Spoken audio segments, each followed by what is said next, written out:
Hello, everyone. Welcome to today's pension briefing. I'm Denise Gustin-Gardella. I am Chief of the Client Services section in our Geneva office, and I'm accompanied by my colleague Dilbar Muradova, who is joining us from our New York office. And we will be presenting to you the separation essentials for participants who have 5 or more years of contributory service, regardless of what age you are when you separate.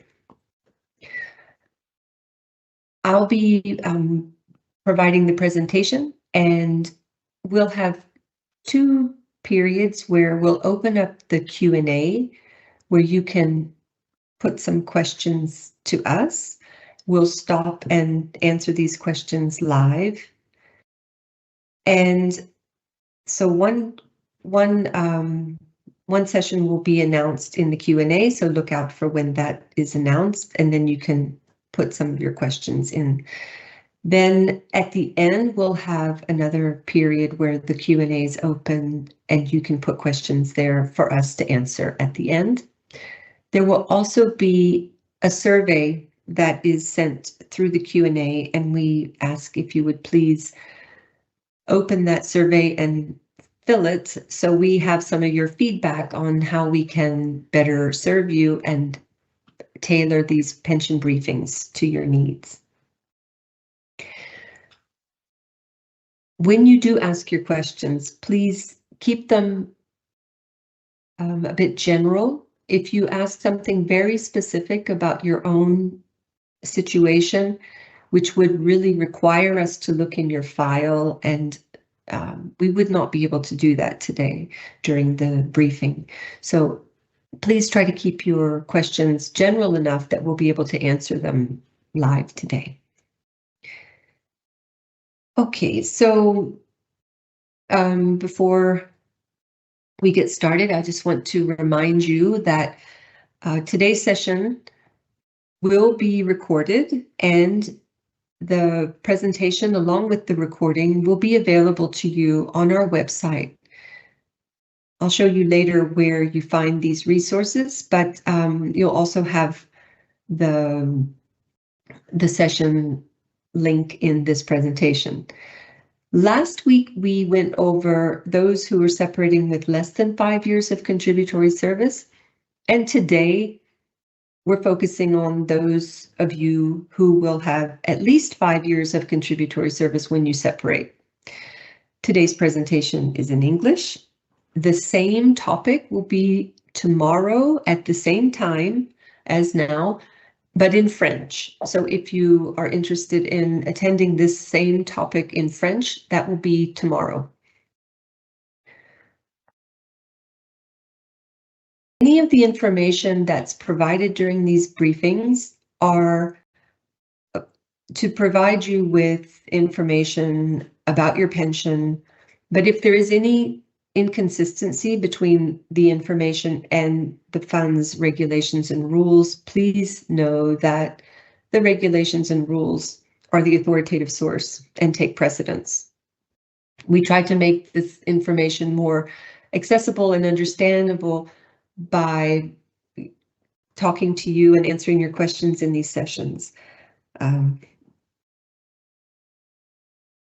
Today, first, we'll look at some of the key principles that determine what your pension options are. Then we'll look at those in detail, the different retirement benefits that you would be entitled to choose from. Then we'll look at the more practical aspect of separating from service. What does it entail? What do you need to do? What will you need to understand about the process so that you can understand what it will take between separation and the receipt of your pension? And finally, we'll look at the pension tools that are available, our website and member self-service, which is your own pension account. and how to contact us if you need any further assistance. When you're finished with the session, this is what we hope you will have taken away. That you'll understand what your benefit options are at the time of separation. You'll understand how they're calculated, and you'll be able to make an informed decision. That you'll know what the process is for separation and what you need to do and how you can prepare. And that you'll know where to find more information if you do need this, and the tools that are available to you, such as running estimates in your member self-service account. Before we start looking at the different pension benefits, I want to say a few words about the type of pension plan that we have at the UNJSPF. We are a defined benefit plan. This means that your benefit is not dependent on the investment return. You know that you're paying every month from your salary a certain amount into the pension fund, and it's invested, but your final benefit is not going to be dependent on how much of an investment return your contributions received. That is a different type of plan.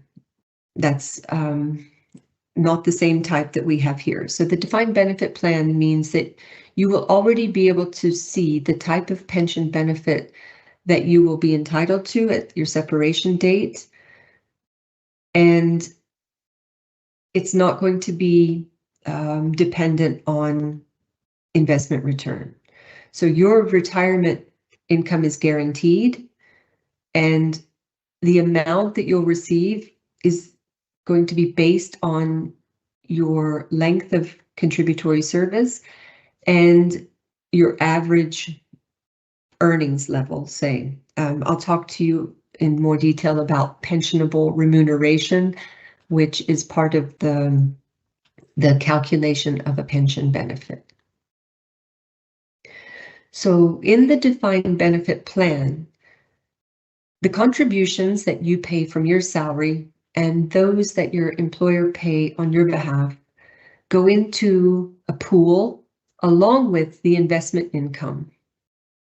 And from this pool, the pension fund pays the benefits that are due to our retirees and beneficiaries. And there's also a portion that's paid to the administration of the pension fund.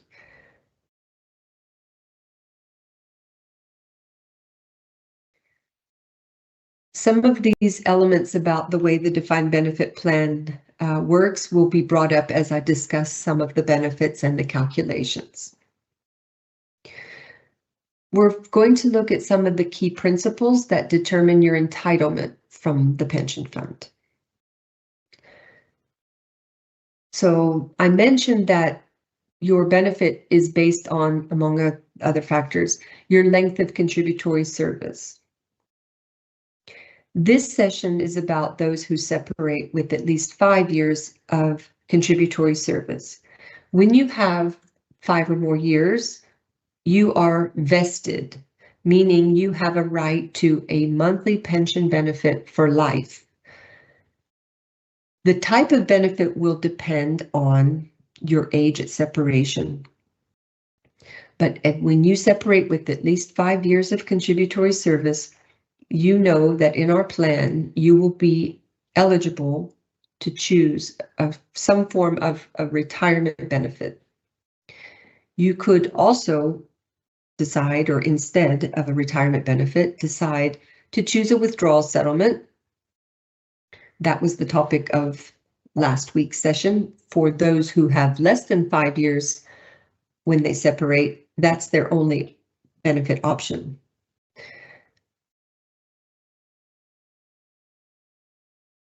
You do have up to 3 years from your separation date to make a decision about the type of benefit that you want.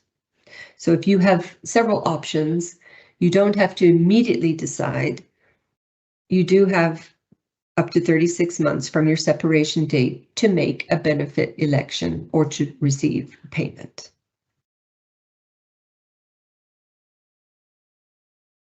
So the main point from this is 5 or more years you're vested to receive a retirement benefit of some form.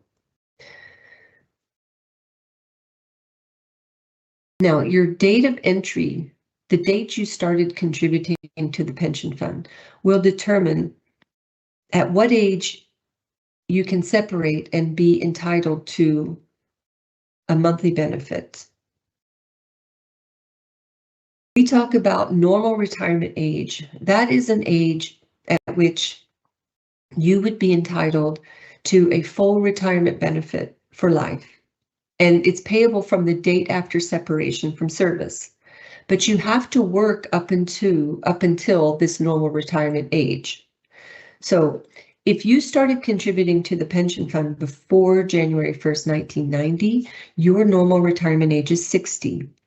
And if you started contributing from or after 1st of January 1990, your normal retirement age is 62.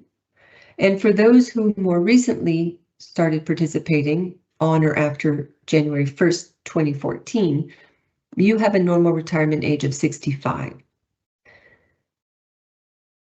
So you need to work up until this age to be entitled to a normal retirement benefit.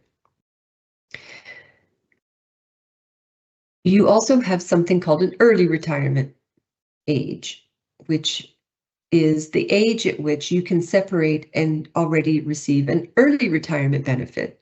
It's also a monthly benefit for life that is starting the day after separation from service, but it's going to be less than if you worked until your normal retirement age. The early retirement age is 55 for those of us who have a normal retirement age of 60 or 62. And the early retirement age is 58 if you have a normal retirement age of 65. So the normal retirement age and early retirement age go hand in hand, depending on the date at which you started contributing to the pension fund. Now, the third item on this slide, called deferred retirement age, there's not really a specific age there, but it just means that if you separate with at least 5 years of contributory service, but you have not yet reached your early retirement age, you're still entitled to a retirement benefit. You, however, cannot start receiving that benefit from the day after separation because you have not yet reached your early retirement age. I'll go into more detail about these different benefits. So your options for benefit depend on your age at separation. If you separate between your early retirement age and before reaching normal retirement age, this means you've already turned 55 or 58, whichever is your early retirement age. You will have several options. In this scenario, you would have the option of a withdrawal settlement, which is open to those who have less than 5 years as their only option. Even with 5 years or more, you can still choose this option. It's a one-time payment. Or you can choose a form of a retirement benefit. You could choose the deferred retirement benefit, which means you'll start receiving payment later. Or you could choose the early retirement benefit, meaning that you would start receiving an early retirement benefit from the day after separation from service. And in all cases, you do have up to 36 months to make a decision, especially if you are younger than your normal retirement age and you expect to rejoin the UN system and again become a participant in the fund. Then if you rejoin within 36 months, of separation, your benefit will just resume and your participation continues.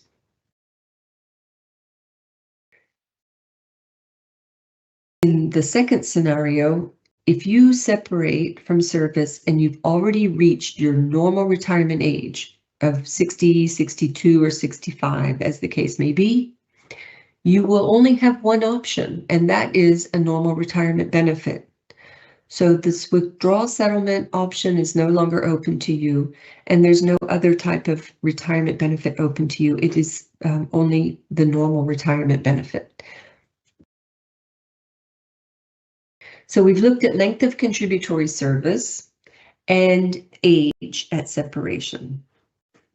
In this slide, we see the different benefits, which are options depending on how many years of contributory service you have at separation.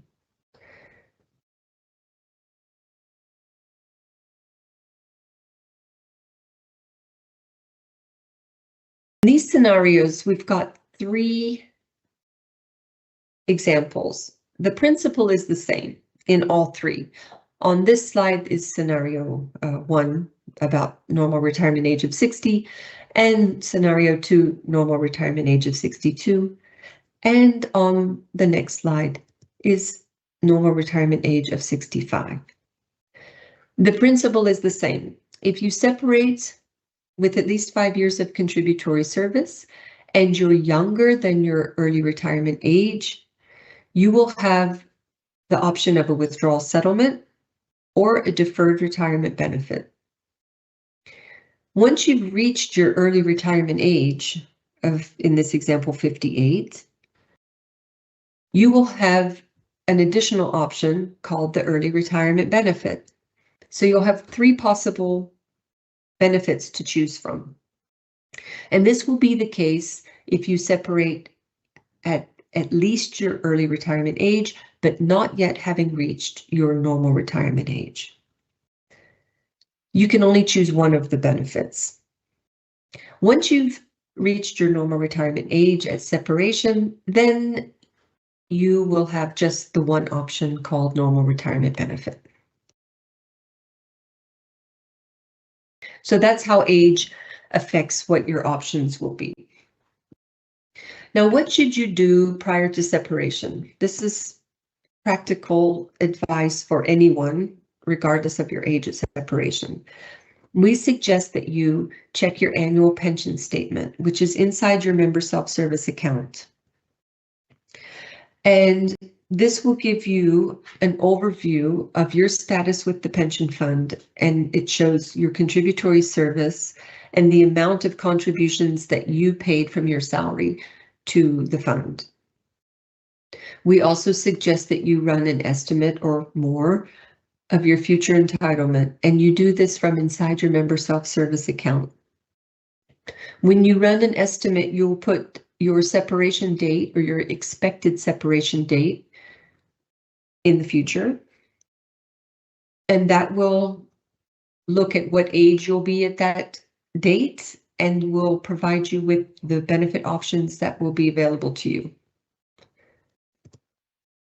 So back to the first item, which is to review your annual pension statement. This is an example or a sample of the statement. It's produced every year, and it's available only in your member self-service account. So if you haven't registered with member self-service, which we abbreviate as MSS, please register and look over your annual pension statement. This is an account of your pension status at the end of the calendar year, and it's published in May of the year, and it will reflect the balance at the end of the prior year. So we're now in January, and the data for the year 2025 is currently being reconciled. So this is necessary before the 2025 annual statement is produced. So sometime in May, the balance of your account as of 31 December 2025 will be available for you to review. We'll just go over some of the information here. The Section A is personal data. This is where your name will appear as it has been reported to us at the pension fund. So first of all, if anything is wrong with your name, if you have a name change or there's a misspelling, for example, you would need to make sure that that is cleared up, and you would first contact your own employer. So this data comes to the pension fund from your employer, and first check how your name has been recorded with your employing organization. Then we have whether you're vested. If you see there in the top row, you have vested with a Y. So anyone who has 5 or more years of contributory service by the end of December of the year in question, they would have a Y there for yes. Otherwise, there would be an N for no. The date of birth, as it's been reported to us, these are blank because we've hidden anyone's personal information to just show you the example, but that's where your name, your date of birth will show up.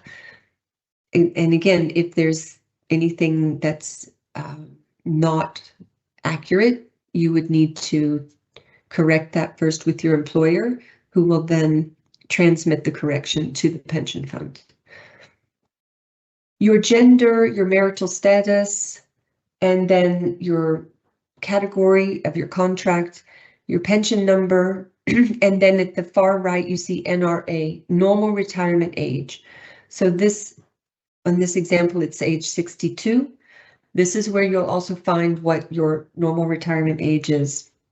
And again, it depends on when you started contributing to the fund, which takes us to Section B, contributory service. In this section, we see the date that you started participating in the fund, and we have a beginning date.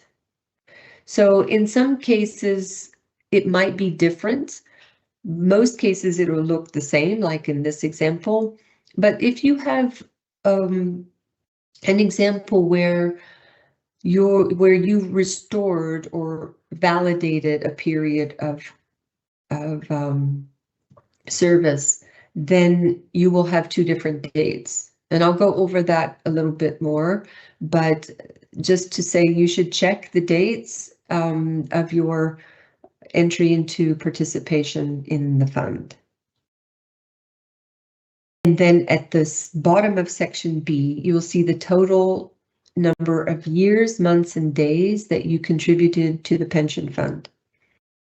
If you had any breaks of leave without pay, then that will be recorded under that section on the right of Section B. So you see in this example, someone had 8 months and 18 days of leave without pay. Then Section C, which is at the bottom left, contributions.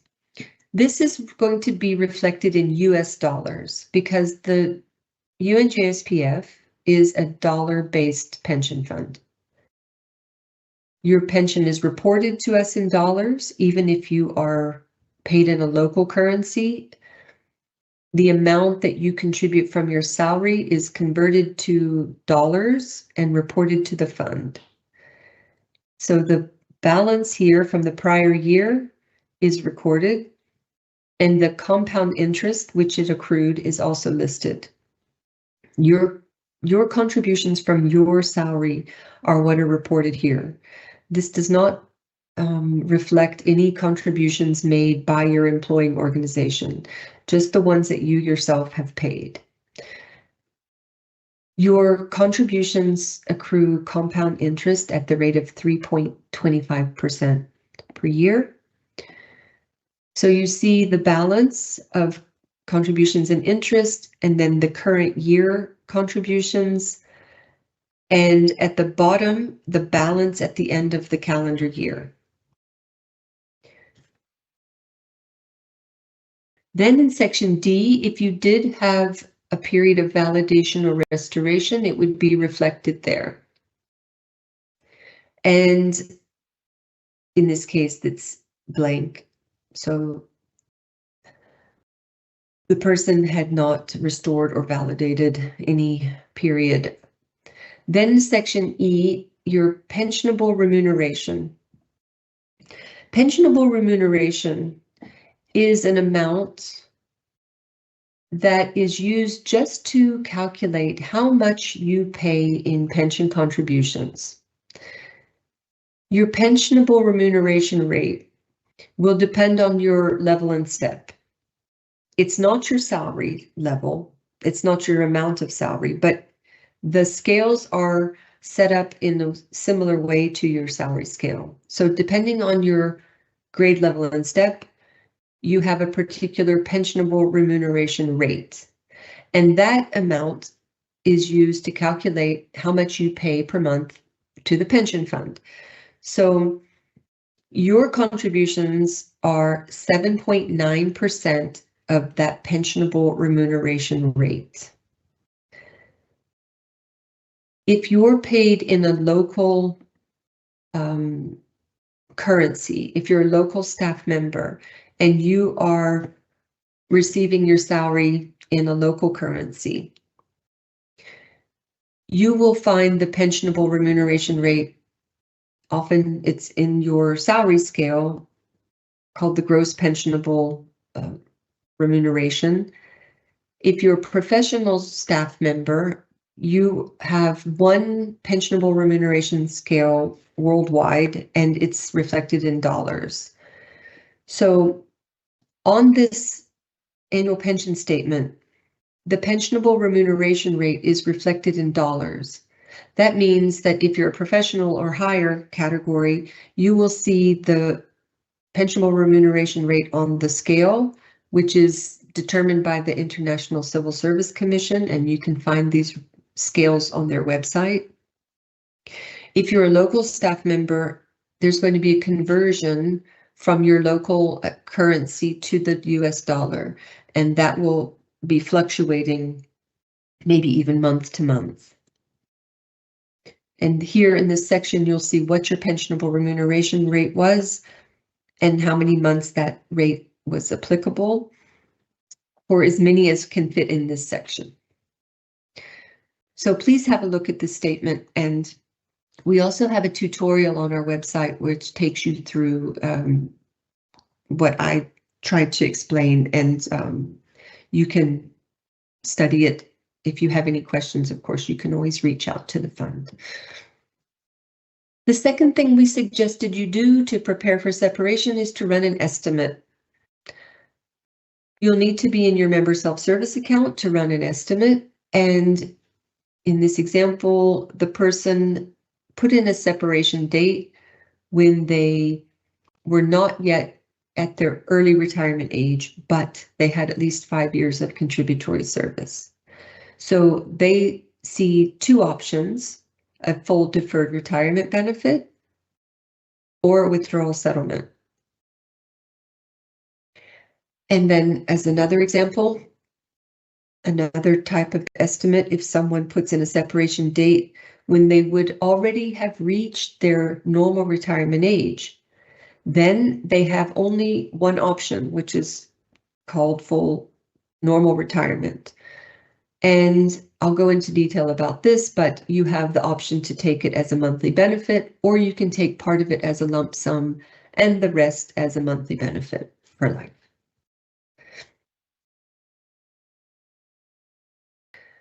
So now we'll look at the different options, the retirement benefits that I've been naming. Please be aware that we have a summary in a very short video on your benefit options, which you can access through our website and review the information that we're going over today. So this video is named Benefit Options. I highly encourage you to watch it. I think it's only 3 or 4 minutes long. Most of our videos are quite short. They're in English, French, or Spanish. And I'll show you later when we look at the pension tools how you can find the videos and the other resources. We also have benefit charts. So this will lay everything out for you. It's, for example, the benefit eligibility chart is a one-page summary, and it shows the different benefit options available and the different eligibility criteria. So do you have less than 5 years or more than 5 years, and your age at separation. We also have the benefit comparison chart, which shows you in more detail the different benefits and the more detail about the benefits and the conditions attached. So do they have, for example, a survivor's benefit attached to them or a child's benefit attached to them? So be aware that we have information like this also open on our website, which can help you when you look at the different options that will show up on your estimate. So first, we're going to look at the withdrawal settlement. It's a one-time payment of your contributions and interest. So the interest accrues up until your separation date, and we're talking about just the contributions that you paid from your salary that were reflected on the annual pension statement. Once you take this option, there will be no other option open to you. So be aware that this is a one-time payment, and that by choosing this, you have decided you are not going to take a monthly benefit for life. This withdrawal settlement is your contributions and interest, and if you have more than 5 years of contributory service, you have an extra amount added to you to the sum of your contributions and interest. I'll show you in a moment how that works. We often get asked, when will I get the organization's share of contributions that they paid on my behalf? And please be aware that that organization's share is not paid out as part of the withdrawal settlement. It's not part of the calculation according to our regulations and rules. If you'll recall, the defined benefit plan shows that the contributions and the investment returns are all pooled so that benefits can be paid for life. And not only your benefit, but if you have an eligible survivor, that survivor could potentially be paid a benefit for life.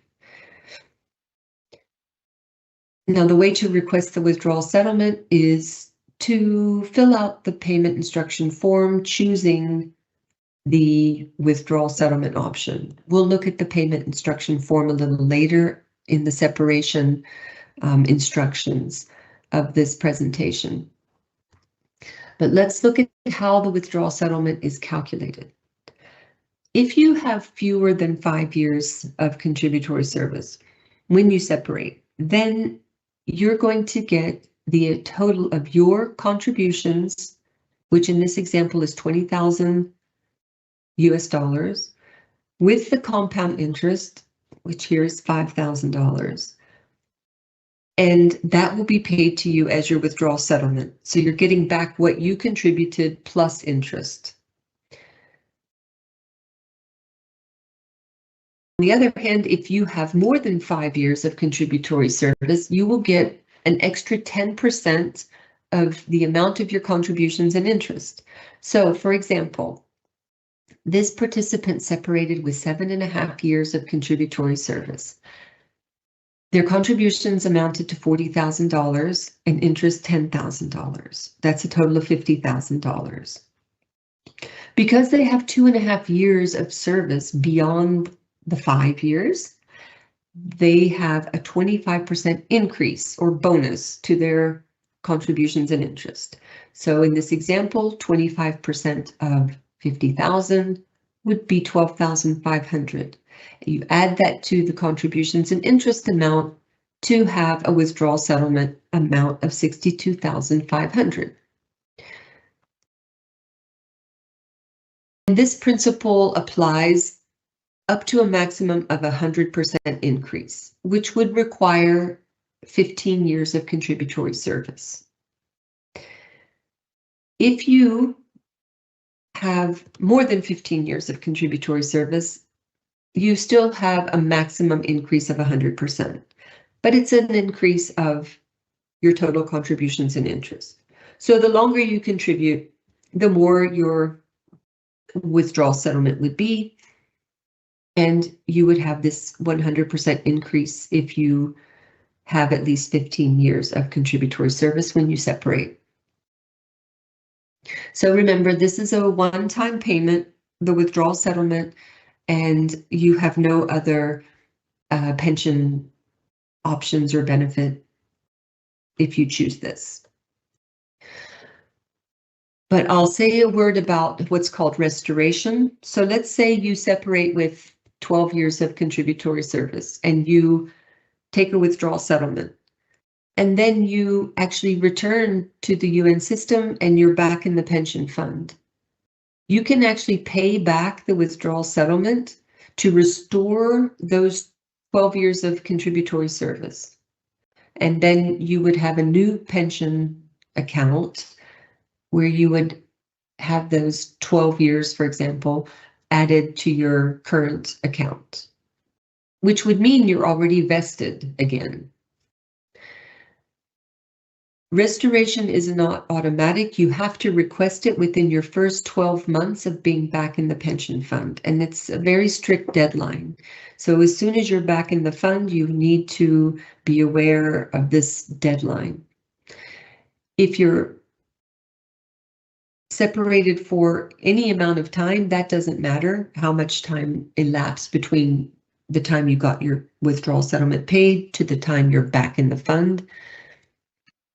But once you're back in the fund, you do have a 12-month deadline to restore if you choose to do so. If you restore, you'll be paying back the withdrawal settlement amount with interest. And as I said, then you'll have that contributory service added to your current period of participation.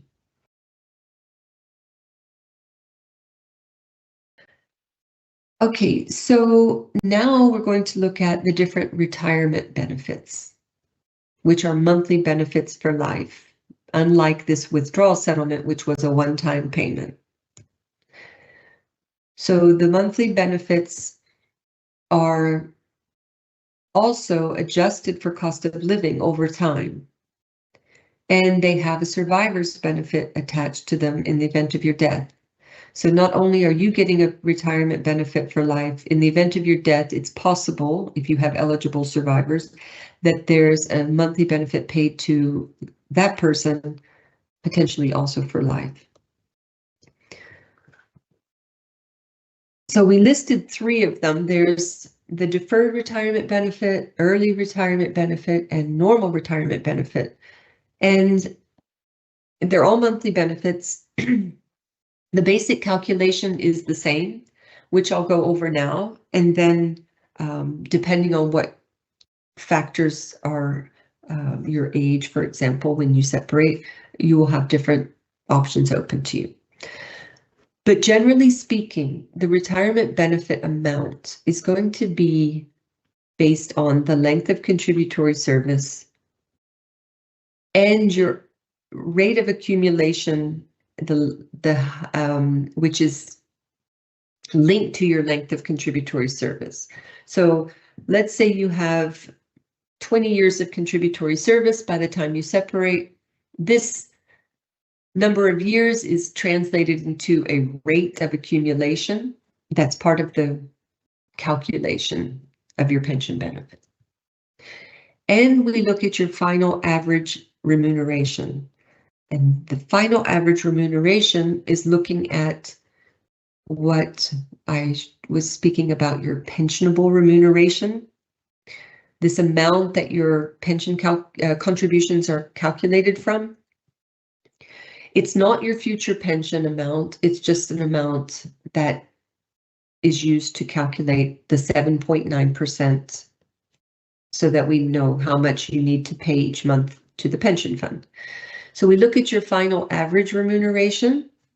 It's actually just the last 5 years of service. We look at the highest average 36 months, and we multiply this rate of accumulation, which is connected to your length of service, by the final average remuneration.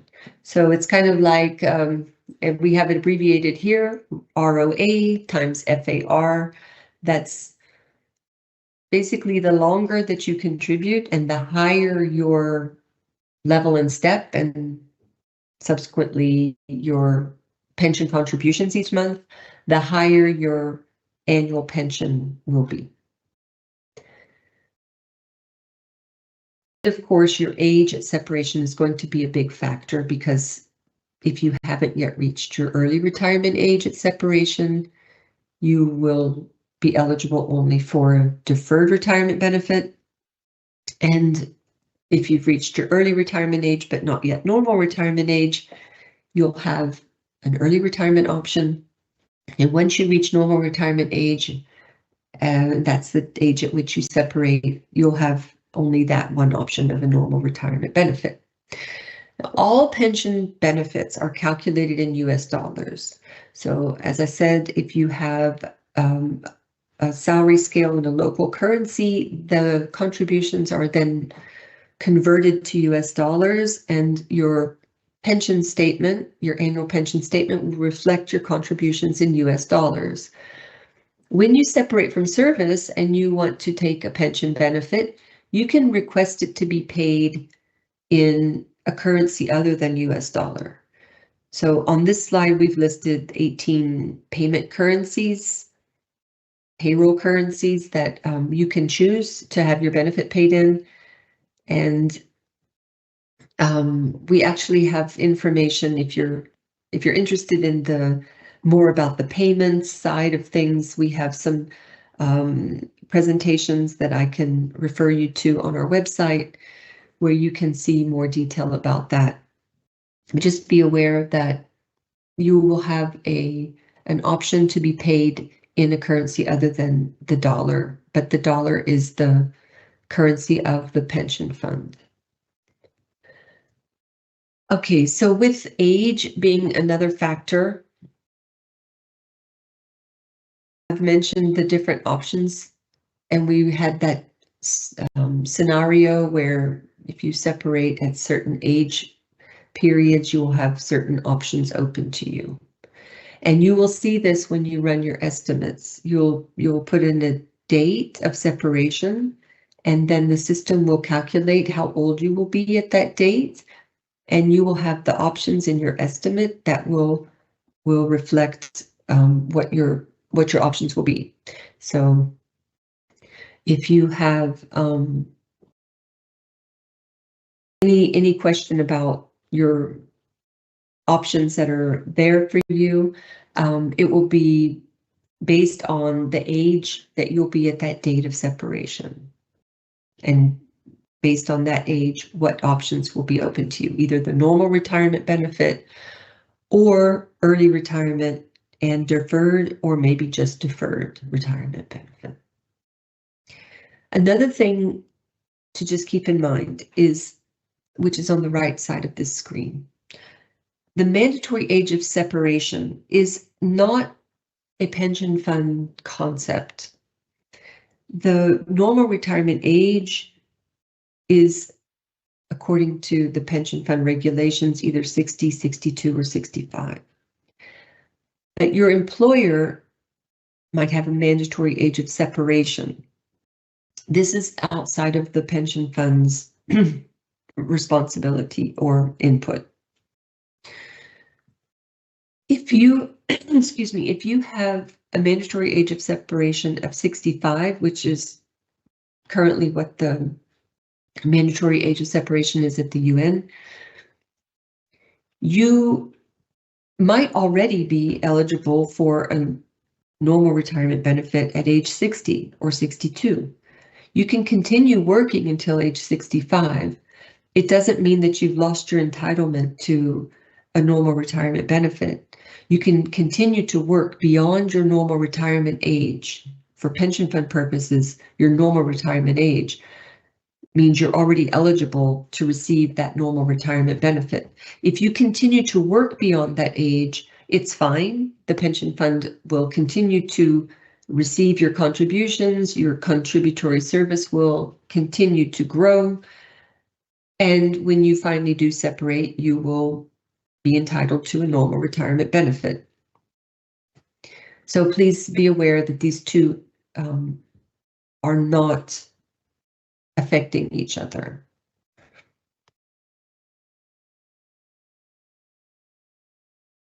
Now we have the concepts of rate of accumulation and final average remuneration, which I mentioned in that previous slide that had the calculation of the annual pension benefit. So here in a little bit more detail, the rate of accumulation is connected to your length of contributory service. The length of time is converted into a percentage. So if you look at the chart on the lower left side of the screen, you'll see that for different bands of years of contributory service, you have a certain percentage that's attributed for each year. For example, for the first 5 years of contributory service, you accrue 1.5% per year for a maximum of 7.5% for 5 years of contributory service. If you continue to contribute to the pension fund, then the next 5 years of contributory service earn 1.75% per year for that period of the next 5 years, for a maximum of 8.75%. And then the next period, if you continue to work even longer, anything for the next 25 years of contributory service will earn 2% per year. And that would be for a maximum 50% if you contributed that additional 25 years.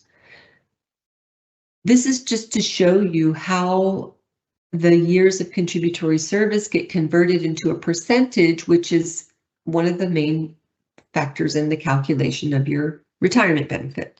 So basically, the longer you contribute, the higher your percentage will be, which is called rate of accumulation. The maximum, there is a maximum rate of accumulation though, and it's 70%. You would have to contribute for almost 39 years to reach 70%. Some people have, and some people have even exceeded 38.75 years of service. And in that case, they're still capped at a maximum rate of accumulation of 70%.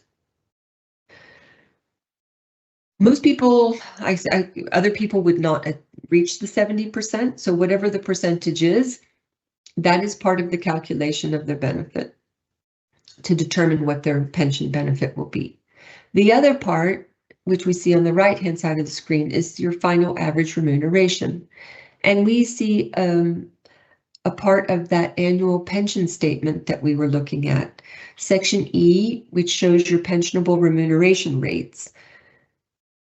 To determine your final annual pension when you separate from service, we look at the highest average 36 months, the average of the highest 36 months amounts of your pensionable remuneration rates within the last 5 years of service.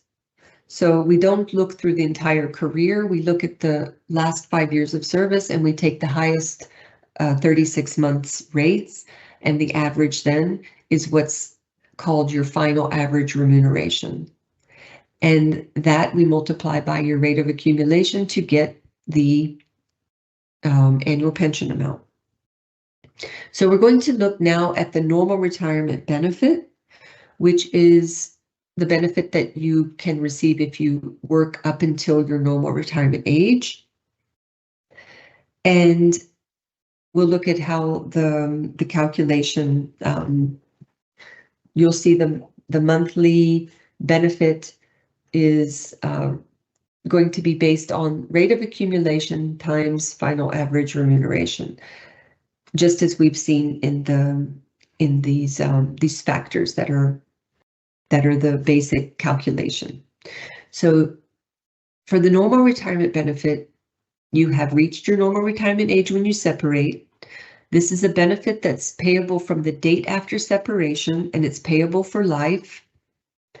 It is adjusted for cost of living over time. And when I say that, that will be the same for the other monthly benefits that I'll talk about today. This is an adjustment based on the Consumer Price Index of the United States. And in many cases, then it's an adjustment, an increase, which is applied in April. So we have more information if you're interested in that. There's a separate subject about cost of living on our website, but just know that the amount that's determined to be your monthly pension amount when you separate from service will not be fixed for life, so it will be adjusted for cost of living over time. The monthly amount is payable for life, but when you separate, you can take a monthly benefit only, or you can choose to have part of your pension paid out as a lump sum upon separation, and then you'll have a smaller amount, which is then paid out to you monthly. So if you take a lump sum, you're not going to have as much of a monthly benefit for life as you would if you took a monthly benefit only. When you run an estimate, you'll see the amount of the maximum you can take as a lump sum, and you can take a smaller amount if you choose. The estimate will default to show you what the maximum lump sum will be and what the resulting reduced monthly amount will be. A normal retirement benefit also has a child's benefit attached to it. So if you separate as a retiree on normal retirement, and you have a child or children under the age of 21 who are your recognized dependents, you will get an additional amount called a child's benefit with respect to each child. And that's payable per month until they reach age 21. There's also survivor's benefits attached to the normal retirement benefit. If you're married and you are married to this person when you separate from service, and you're married to that person until you pass away, and your surviving spouse will be entitled to a benefit for life, and that amount is half of what your retirement benefit had been. The normal retirement benefit starts, or it's effective the date after your separation date. And you'll need to request this on the payment instruction form that's listed here. We'll go over those forms later in the presentation. This is an example of the estimate of a normal retirement benefit. You see number 1, full pension. That is the yearly amount for someone who's going to take a monthly benefit only for life. And underneath, you see half of that shows as what would be the benefit for a prospective survivor. The surviving spouse's benefit is half of what the retiree was receiving as a pension. If you want to have a lump sum instead of just a monthly benefit, you can take a lump sum with reduced monthly benefit, and that is what's shown under option 2 here. Reduced pension per year, you see that it's gone from $95,000 to $52,000 a year, but the person has got a lump sum of $546,000. So that's the maximum. One could take less than that, which means that the reduced pension would be somewhere above $52,000 a year. And in case of death, you see that the surviving spouse would receive the same amount regardless of whether the retiree took a lump sum or not.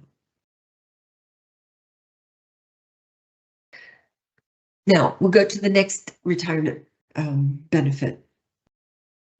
This is monthly benefit, also payable for life, also has the lump sum option, and you have to have reached your early retirement age by the time you separate to be entitled to this. Basically, similar to the normal retirement benefit in the fact that it's also adjusted for cost of living and that it's payable for life and that it has a lump sum option. And it also has a surviving spouse's benefit attached to it. One main difference is that it's going to be less than if you worked until your normal retirement age. I mean, you're retiring early, so you have not contributed up until your normal retirement age. So of course, it's not going to be as high as your benefit would be if you had worked until your normal retirement age. It is paid from the day after separation, so it's immediately, the eligibility is from the date after separation. But the child's benefit is not payable until you yourself reach your normal retirement age. So let's say you take early retirement, you're age 58, you separate, you start getting your early retirement benefit, and then let's say your normal retirement age is 62. You're receiving your benefit for 4 years, and if your child or children are still under age 21 by the time you reach age 62, you would get the child's benefit with respect to each child until the child turns 21. So that's one of the differences here, is the point at which you would start receiving a child's benefit. Now, on this slide, we talk about the reductions applied in case of an early retirement benefit. You don't need to calculate any of this yourself. When you run an estimate, you're seeing the amount that would be payable at your date of separation. But the point of showing you the way that the reduction factors are applied is so that you understand and you might be able to plan when it's best for you to separate on early retirement. So your length of contributory service at the time of separation is going to determine how much your benefit is reduced. If we look at the first table, if you have a reduction factor, if you have an early retirement age of 55, you're going to have the following reduction factors depending on your length of contributory service at your date of separation. If you have less than 25 years of service when you separate on early retirement and your early retirement age is 55, you're going to have a 6% per year reduction. If you have at least 25 years of service, but not yet 30, you're going to have a lower reduction factor, which is only 3%. So in that sense, if you can get to 25 years of service before you separate on early retirement, it's going to be better for you because your benefit will not be reduced as much. And if you are able to have 30 years of service, then your reduction is only 1% per year. Now, for those people who have a normal retirement age of 65 and an early retirement age of 58, you have slightly different reduction factor percentages. The less than 25 years of service scenario is the same for both cases. It's 6% per year reduction, but the other percentage factor is only a 4% reduction if you have 25 years or more of contributory service. So if you can try to get to 25 years of service when you separate on early retirement, you will benefit from a smaller reduction factor. So let's take an example. You separate at age 55, you have 31 years of contributory service, and your normal retirement age is 62. So we're looking at this first table. You're separating 7 years before your normal retirement age. So you're going to have 7 years worth of a reduction applied. But because you have 31 years of service, you get to benefit from this 1% per year reduction. However, the condition is that can only apply to a maximum of 5 years. So for 5 years, you get to benefit from a 1% reduction, and for the other 2 years, you have to apply 6%. But the total reduction is 12%. The total reduction is 6% times the 2 years and 1% times the 5 years, which is a total of 17%. Which of course is much less than if you separated with, say, 23 years of service and had to have 6% reduction for 7 years, would be a 42% reduction. Now, again, you don't have to do any of these calculations. What you see in your estimate will be the amount with this reduction already factored in. But this is more for you to know so that if you're going to separate on early retirement and you are anywhere near the 25 or 30 year point of contributory service, you can see how much of a difference it would make if you can separate with at least 25 years of contributory service. This is another example showing the actual amounts. So final average remuneration, remember we looked at the last 5 years of service and we took the average of the highest 36 months of pensionable remuneration rates. And then we multiplied it by the rate of accumulation, which was this percentage that we got by calculating percentages for different periods of years of contributory service. And we got to a yearly pension amount of $69,796.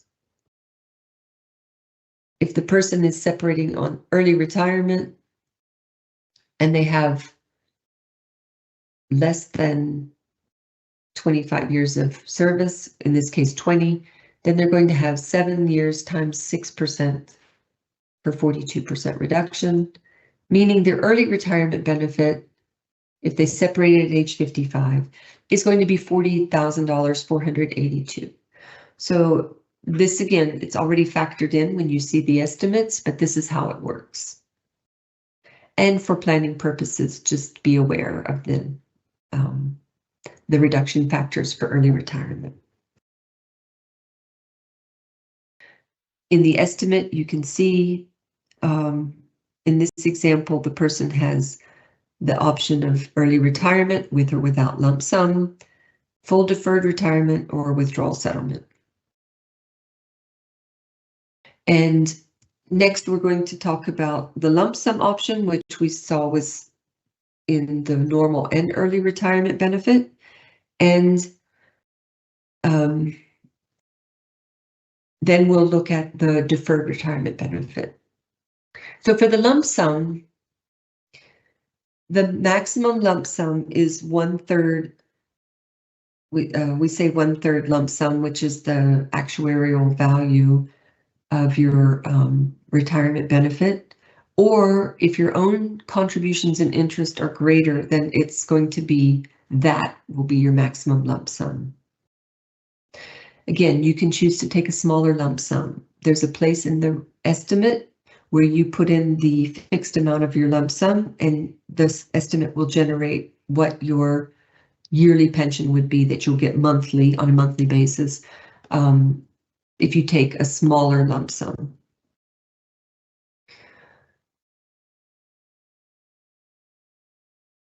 You can have the lump sum paid to a different bank account from your monthly amount. You can have it paid in a different currency, and just be aware that when you take a lump sum, of course, your monthly benefit for life is going to be less than if you took just a monthly benefit for life. It's a personal decision. You can think about whether you have tax obligations on a lump sum versus a monthly amount. We wouldn't know. You would have to check with tax officials in the country that you'd be obligated to report to, or you just have to be aware that the amount that you would get as a monthly benefit will be enough to live off of if you take a portion as a lump sum. So there are personal factors to consider, and it's an option. But you do need to decide at the time that you fill out your payment instructions and make your benefit choice, because once you've chosen and your lump sum is paid or your monthly is paid, you can't go back and change your mind and have us redo your benefit. Okay, so now we look at the third retirement benefit option, which is called the deferred retirement benefit. This is a monthly benefit for life. It's also adjusted for cost of living over time, and there is a surviving spouse's benefit attached to it in the event of your death, which is half of what your benefit is. But there's no lump sum option and there's no child's benefit option here.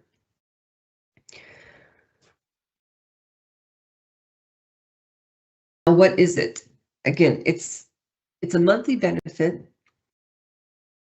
Normally, this is going to be chosen by participants who separate and don't have any other retirement benefit option when they separate, because they're younger than their early retirement age. And they don't want to just take a withdrawal settlement. They want to have a monthly benefit in the future. Normally, this benefit starts when you finally do reach your normal retirement age. So let's say you separate with 20 years of contributory service and you're 48 years old. You choose a deferred retirement benefit. It stays unpaid until you reach your normal retirement age, let's say of 62. And shortly before you turn 62, we'll contact you to say that it's time for you to tell us where you want to be paid, and you will start to receive your benefit once we get the required documents from you. You can start receiving it earlier than your normal retirement age, and the earliest you can start receiving it is your early retirement age.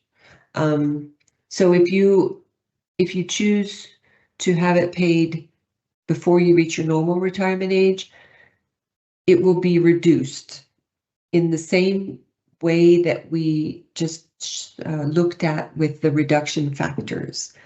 So be aware that when you run your estimate and you see the amount per year for a deferred retirement benefit, that is with the assumption that you're going to wait until your normal retirement age to start receiving the payment.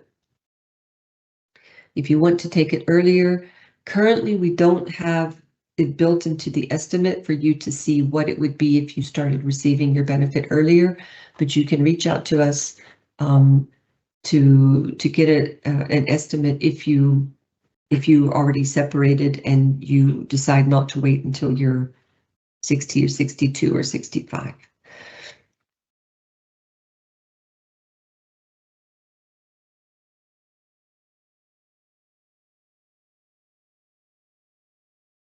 This is what the estimate would look like, and you see, in this case, the person has already reached early retirement age, so they have 3 options here.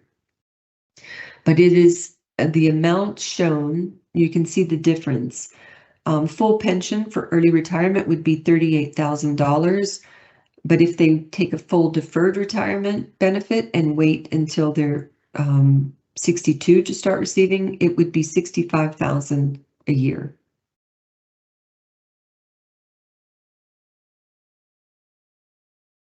Okay. I mentioned that in any case, you have up to 36 months from separation to make a benefit choice. So this deferred benefit, retirement benefit, is an actual retirement option. But here we're talking about deferment of your benefit choice, meaning you can delay your decision for up to 36 months from separation. So if you have 3 options, like we just saw in that estimate, you might not be sure yet what benefit you want to choose. You can let the fund know by filling out the first page of the payment instruction form that you're going to take up to 36 months to make a decision. And it could be that you're expecting to rejoin the UN and rejoin the pension fund and just then continue your participation once you're back in the fund. But in any case, you have up to 36 months to make a decision. So this is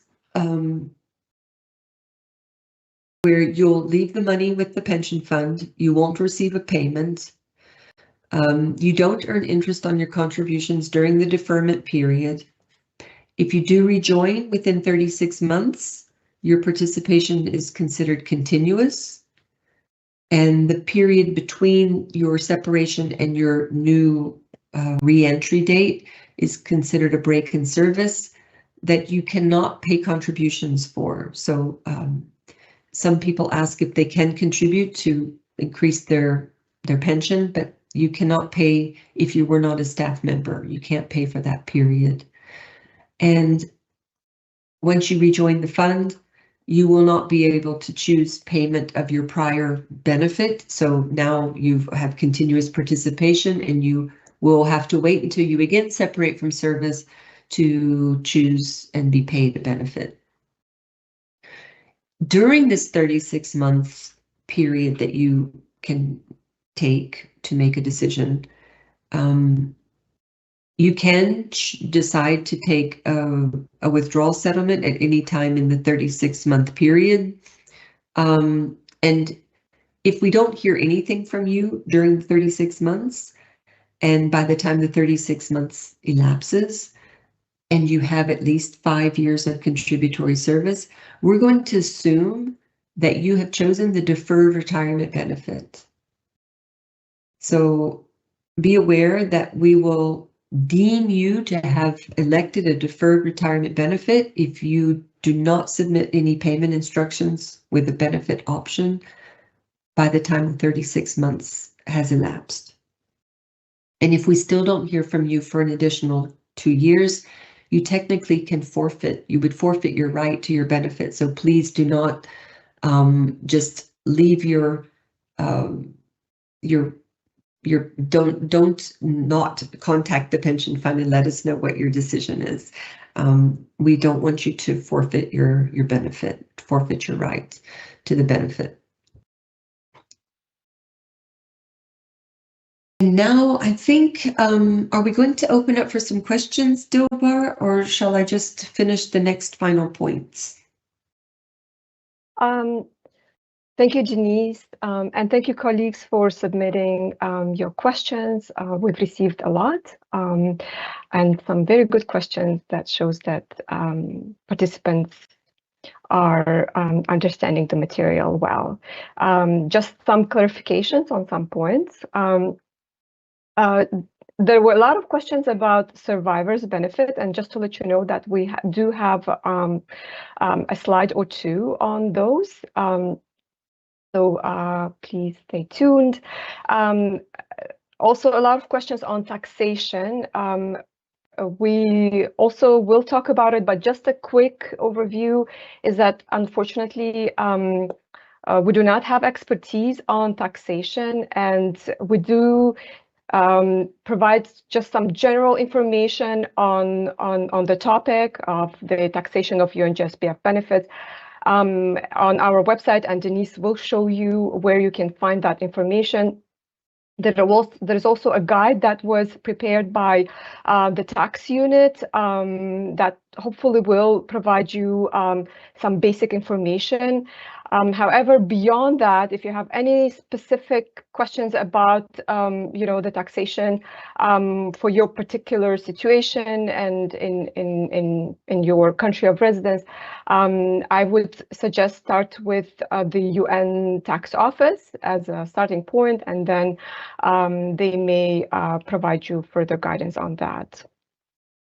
There was a question about whether or not the post-adjustment plays a role in calculations, and the answer is no. As Denise mentioned, we do look into the rate of accumulation, which is determined by the number of years that you've contributed to the pension fund, and we'll also look at your final average remuneration, which is determined by your pensionable remuneration.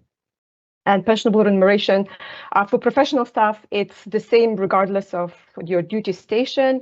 For general service staff, it will depend on where you are located. Another question, if I choose to defer decision for 36 months, what happens after 36 months is over?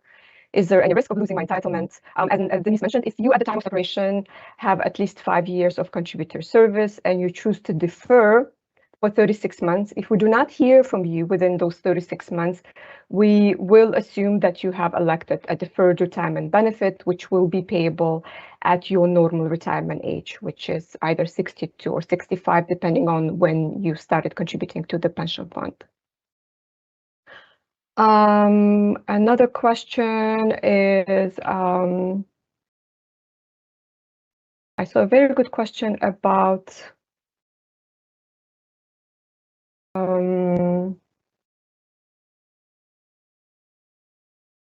deferred retirement benefit. I don't see it, but what if somebody elected a deferred retirement benefit, however, passes away before this retirement benefit becomes payable, whether or not their children or a spouse will be eligible for surviving spouse or for survivor's benefit? The answer is, as long as your children were under age of 21 and your spouse were reported to the pension fund at the time of your separation as your spouse and your children, they will be eligible to survivor's benefit. However, if your marriage took place after you have separated from service, or if you had children afterwards, they will not be eligible for those benefits. So if my spouse has a separate UN pension, are they still considered as eligible for benefit if I die? Yes, as long as they meet the eligibility criteria, that is that they were reported as your spouse at the time of your separation, and that you remained married at the time of your death. So those are two different entitlements that your spouse is earning.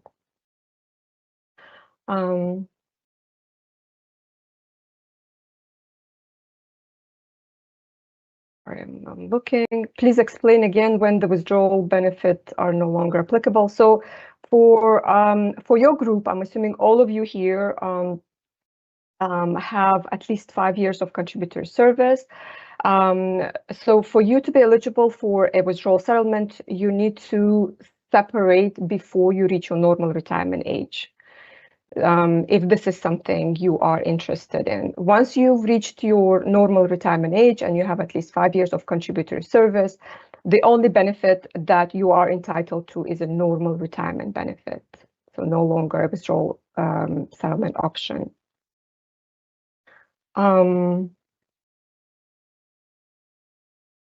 Are there any circumstances when pension benefits are canceled? So as Denise mentioned, if you choose to defer making a benefit election under Article 32, you have to make a benefit election or you have to contact the fund before this deferment period ends. If the deferment period ends and you don't contact us, and in the next 2 years you still don't contact us, you're risking to lose a right to that benefit that you're entitled to, or you were entitled to at the time of your separation. So if we don't hear from you 5 years after you've separated from service, you are risking to lose a right to your benefit from the pension fund. When I run my pension estimate, it only gives me option of full deferred retirement or withdrawal settlement. Does this mean I'm not eligible to defer and then opt for early retirement? So if you put in the estimate tool, if you put your separation date and you only see 2 benefit options, then these are your benefit options that you're entitled to. That means that at the time of that separation, you have not reached your early retirement age. So if you have at least 5 years of contributory service, you are entitled to either take a withdrawal settlement or elect a full deferred retirement benefit.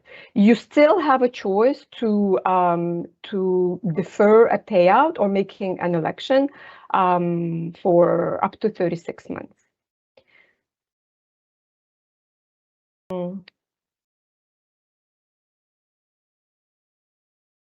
So, I'm 44, have been contributing for more than 5 years, and I'm taking special leave without pay with no certainty about returning to service.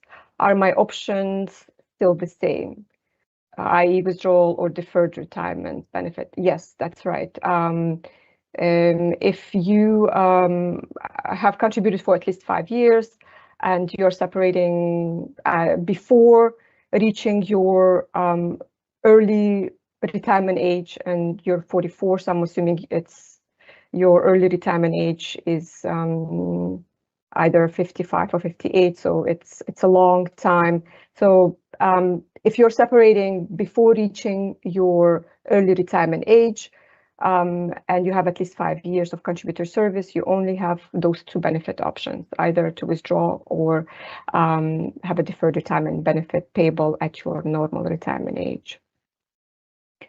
And with that, I think I went over most of the questions. Over to you, Denise, and we'll reopen the Q&A again shortly, and I'll make the announcement. Thank you. Thank you, Dilbar. Thank you for the questions. If I may just clarify maybe a couple things in case. So it sounded like the question about if I have a deferred benefit and then can I choose an early retirement benefit when I reach that age? I think you did answer it, Dilbar, but just to repeat that if you you see the options that you have at your separation date, that's when your options are determined. So you won't have, nothing will change with your options once you finally, get to a certain age. You won't then have different benefit options. Sometimes we do get this question, and I just wanted to make sure that people understand that your entitlements, your options are determined at your separation date. So if you're entitled to only a deferred retirement benefit or a withdrawal settlement, those are the only options you have. And even though you eventually will reach your normal retirement age or early retirement age, if you've already separated and you didn't have those options at separation, you won't have those options later in life.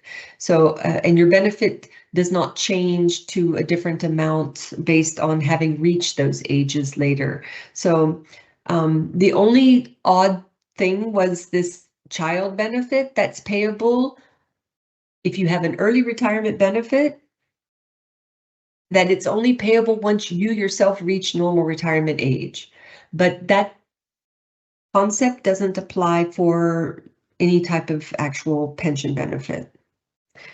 And one other thing, I think that there was a question about if I have a deferred retirement benefit and I pass away, just be aware that there's no child benefit payable if you're entitled to a deferred retirement benefit. So you might have an eligible surviving spouse, but there won't be any child's benefits payable if your entitlement is to a deferred retirement benefit. Okay, so we're going to have a few final points, and then we'll look at shortly about the survivor's benefits, and I know that was one of the questions. So for the final points here on benefits, and these are a little bit more related to participation, actually. So in order to be participating in the fund at all, if you remember, you weren't asked if you wanted to participate. You were enrolled automatically when you met the eligibility conditions. And that was that you had served at least 6 months, or you had a contract that was at least 6 months long. You also had to be employed at least 50%. So you can work part-time and still participate in the fund, but you have to be employed at least 50%. In that case, your contributory service is apportioned according to the part-time percentage. So you're still vested after 5 years, even if you're employed at only 50%.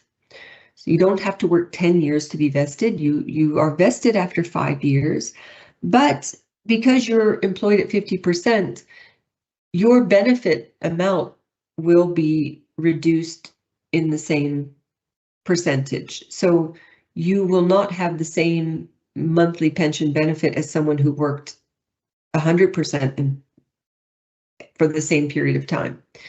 So the way that this part-time is reduced is in your in this rate of accumulation, where we took your contributory service and we translated into those percentages. So if your employment is 50% or 80%, that's where it will factor in to be reduced according to the percentage at which you're employed. Just be aware that that's how it works, and that you have to be employed at least 50% to continue to participate. The other topic is about special leave without pay, and this is when you're still under a contract with your employer, but you go on a period of leave without pay. So you're not going to be getting a salary. You do not have to continue to pay pension contributions during a period of special leave without pay. It's optional, and there will be several things you want to consider to decide whether or not to pay contributions. If you choose not to pay pension contributions during a leave without pay period, that period is non-contributory. You're not going to be adding to your contributory service, and of course, it will affect then the rate of accumulation, which factors into the amount of your pension benefit. And if you're not paying pension contributions during a period of leave without pay, and you get married or you have a child, these new dependents who might want to be entitled to a survivor's benefit in the event of your death would not be entitled in case you were on leave without pay, got married, or had a child during that period and then passed away. They would not be recognized as eligible for any survivor's benefits. So they would be, once you're back into active participation, paying contributions, then we would recognize the marriage and the child. But if this all happened during unpaid period of leave without pay, they would not be. If you choose to pay contributions, then, as I said, these potential dependents would be recognized. But be aware that if you pay pension contributions during leave without pay, it's going to be very expensive, because you'll be paying your share plus the employer's share. So your employer pays twice as much as you to the pension fund. So you would be responsible for making those contributions, and you have to make this decision before you go on leave without pay. You make arrangements with your own payroll office, and your contributions have to be paid concurrent with your leave without pay. And you have to make that decision before you start, because you can't decide somewhere in the middle of leave without pay to suddenly start paying contributions. And if you stop paying contributions at any point, you're not going to get refunded what you paid.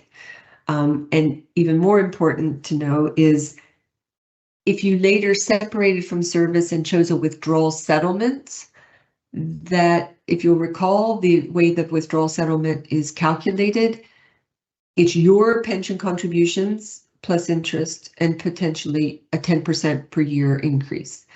But the employer's contributions are not factored in the calculation. They go into that pool of the defined benefit plan, and you would not get back the share that you paid that represented your employing organization's share. Another thing to be aware of is if you're on leave without pay, without paying contributions, if you extend that period for more than 36 months, you'll be considered separated from the pension fund. So we will separate you as a participant if you were to be on leave without pay for 36 months, at least 36 months without paying contributions. Why would I pay contributions? Maybe it would be to bridge up to 25 years of contributory service so that I'm separating on early retirement and I want to take advantage of having a lower reduction factor applied. So that could be one reason. Or you might want to even get up to the 30 years, but generally, let's say it's the 25-year contributory service mark. If you're on leave without pay and it's to bridge you to reaching a certain age, you don't necessarily need to pay contributions then, because the main point is that you're only separating when you've reached maybe your early retirement age or normal retirement age, whatever the case is.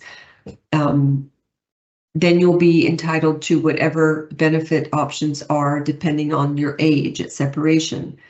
But if it's to have 25 years of contributory service, then you would probably be paying contributions during that leave without pay period to reach the 25 years of contributory service. So those are things to be aware of about payment of contributions during leave without pay. Another topic is break in service. So this is really when you've separated from service and then you rejoin and you're back in the pension fund.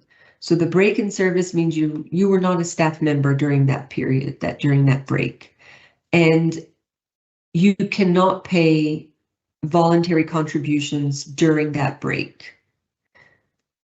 There's no provisions in our regulations to allow you to pay during a break in service. And if you rejoin the fund, then, okay, so if you rejoin after your benefit was paid or you started into payment, if you rejoin the fund after a benefit's been paid to you, regardless of the length of your break in service, you will start a new period of participation when you rejoin. Because you made a benefit choice and you've been paid, then that benefit's been allotted to you. That's what your decision was, and now you rejoin, you start a new period of participation. Even if you rejoined within 36 months, but because you took a benefit payment, now you start a new period. And remember, you can restore a withdrawal settlement. Now, when you do this, let's say you separated and you had a normal retirement age of 62, you separated, took a withdrawal settlement, but then you rejoined sometime after 2014 and you restored your prior participation, you'll get those years, months, and days of contributory service that you were paid out by restoring and paying back the withdrawal settlement plus interest. But you'll have a new date of entry and a new retirement age. So your retirement age would be 65. and you would have to work until age 65 to then be eligible for a normal retirement benefit. And you'll have a new benefit option at whatever age you separate. So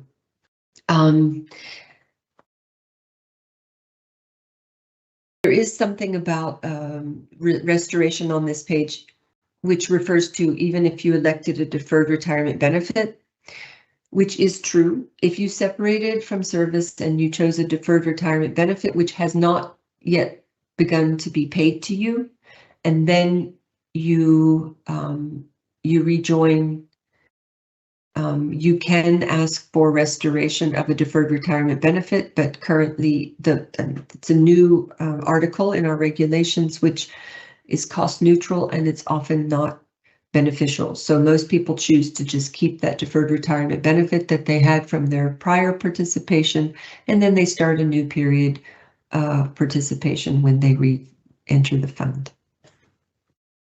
And you can contact us with any questions you have if you find yourself in this scenario. So if you did not elect a benefit and did not receive a payment, and you rejoin within 36 months from your separation, your participation will continue. You don't have to do anything. But you will not get any payment until you again separate from service. So it will be the prior period, and the new period will be what constitutes your contributory service. And then when you separate, you'll make a benefit choice. The break in service period cannot be made, pensionable. You can't make contributions to cover that period, just to make that clear. If you did not receive a benefit payment and didn't choose a benefit, and you rejoin later than 36 months after separation, if your break is more than 36 months, you can't automatically join the two periods. As we mentioned, if we don't hear from you after 36 months, we assume that you've chosen a deferred retirement benefit. And then when you rejoin the fund, you can restore that deferred retirement benefit under what we refer to as Article 24 bis. You have to make the choice within the first 12 months of being back in the fund, but it's not usually beneficial. We will provide you with an estimate and you will make a decision, but in most cases it's not beneficial. So most people keep their deferred retirement benefit from their prior period, and then they work on the new participation, and they have a second pension benefit when they separate again. This is a reminder to you that once you've chosen a benefit and it's been processed and put into payment, you cannot make a change to your benefit election. So this is why it's very important to understand the benefit options open to you and make a decision that's the best for you before you fill out the payment instruction form and the fund processes and pays your benefit. Now we get to the part about the survivor's benefits, where we had some questions during the break. And this is not a long presentation on survivor's benefits, but we do have more resources which you can access from our website. This video is in English, French, or Spanish on survivor's benefits. I encourage you to take a look at this. Remember we had the benefit option charts that will say which benefits have survivor's benefits attached and which have a surviving spouse benefit, which might also have a child's benefit attached. But just to give you some idea of the types of survivor's benefits that the pension fund pays, surviving spouse is a benefit for life, paid to someone that you're married to at the time of separation from service, up until the time of death, or if you pass away in service while you're an active participant, you die in service, then this would be the spouse that you're married to at the time of death. And this is another reminder then that please make sure that all of your family composition and your dependent information is up to date with your employing organization, who will then convey this information to the pension fund, because then we will know who would be entitled to a survivor's benefit in the unfortunate event of your death. So we also have the child's benefit, which is payable in the event of your death. So if you were to die in service, now active participant, for example, and you have children under the age of 21, they would receive a child's benefit up until age 21. Then the third survivor's benefit listed here is surviving ex-spouse. If you were married for at least 10 years of active participation, and you then divorced, it's possible that this divorced spouse could be entitled to a surviving spouse's benefit in the event of your death. And it's possible that you have a new spouse who's eligible. So in some cases, we have a surviving spouse and ex-spouse who are entitled to a survivor's benefit in the event of your death, in which case they have to split the surviving spouse's benefit in the amount related to the time that they were married to you.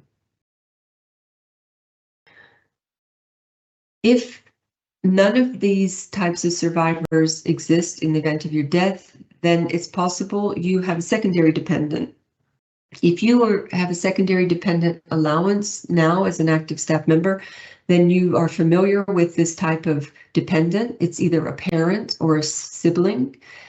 And if you have a secondary dependent and you pass away and you have no spouse or children who are eligible for a survivor's benefit, and you have an eligible secondary dependent, then if that secondary dependent is a mother or father, they would be entitled to a survivor's benefit for life.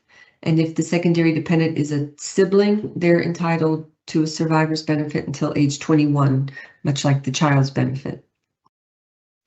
Now, you cannot assign survivors' entitlements to a person who's not entitled under the fund's regulations. We get this question from time to time.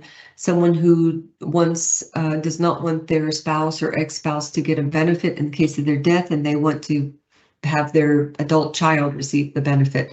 We cannot reassign rights to a benefit that's not determined by the fund's regulations. Now, if you have no survivors in the event of your death, you don't have a spouse, you don't have a child under 21, you don't have an ex-spouse who could be who is entitled, and you don't have a secondary dependent, and you die, what happens to your money? What happens to the contributions that you've paid to the fund? They are paid to someone or persons that you designate as a recipient of a residual settlement. And a residual is any money that's left that that has not been paid out, that's the equivalent of your own contributions and interest. So I encourage you to look at the information we have about residual settlement, and you've probably already filled out what's called the Pence A2, which designates someone as a recipient of this. This will only come into play if you have no other eligible survivors and you haven't already been paid out the equivalent of your contributions and interest. So if you've received a benefit in like a lump sum with a monthly benefit, most likely you've already been paid the equivalent of your own contributions and interest, and in the event of your death, there's probably not any residual amount to pay out to anyone. But this is the purpose of the A2 form, is in the event of your death and some money is left from what you paid into the fund, this person would, or persons would be paid the amount that's left. And if we don't have this form from you, we will pay the amount to your estate. Here are links to more information about survivors' benefits. Now I see I'm running short in time, so I'm going to go through the separation from service, and then we have the tools. So I'm going to have to speed up a little, so forgive me. Now we're going to look at the separation from service. We have a web page and video dedicated to this, so if you want to review the information that I'm going to cover, it's there for you in video form, booklet, and web pages. How to prepare for separation. Again, some of the things I've already mentioned here, and that's consulting your member self-service, your annual pension statement, running estimates, checking that all your data and your dependent data is up to date and been reported to your employer, attending a town hall like this, and if you're motivated, you can sign up and follow some self-paced e-learning modules, which are accessible on our website. We have the following topics on our website that you can go into more depth on. So separating and retiring, benefit options. We have an overview of the separation process. We have a checklist, which I'll show you in the next slides. We have information about how to submit your documents to the fund. And while we don't give tax advice, there is a page on taxation, which is under resources on our website, under other topics.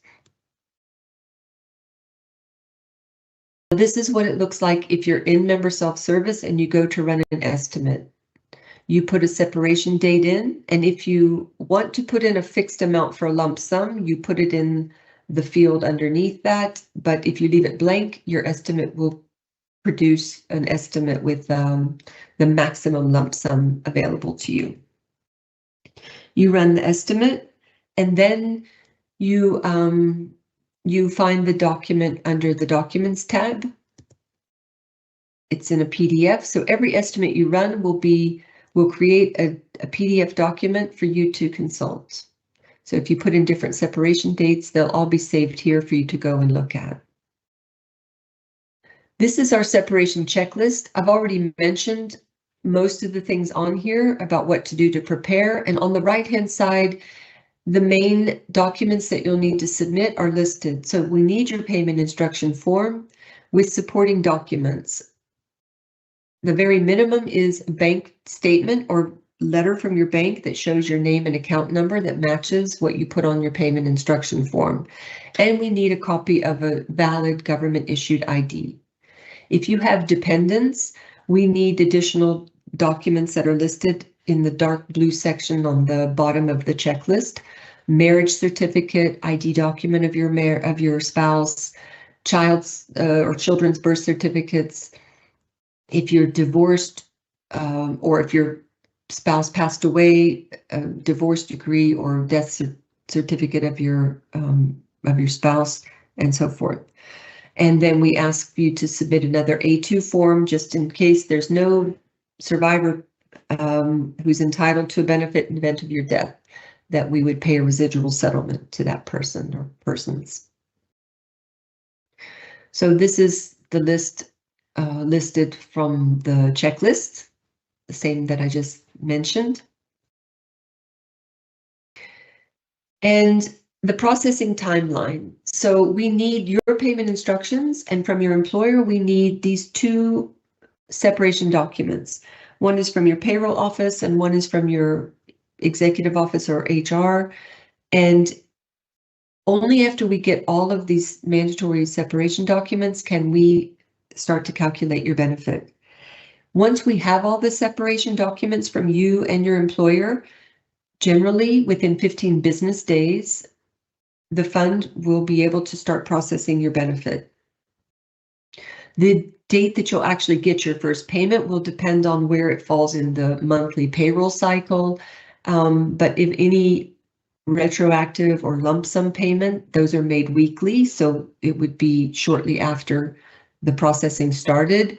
But your monthly benefit would be depending on what part of the month your benefit calculation was finalized, and monthly pensions are paid at the end of the calendar month.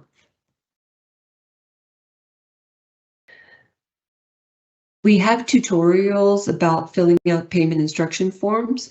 So if you have 5 or more years of contributory service, you're going to fill out the PENS E7 PI, payment instruction, and there's a tutorial which is linked here.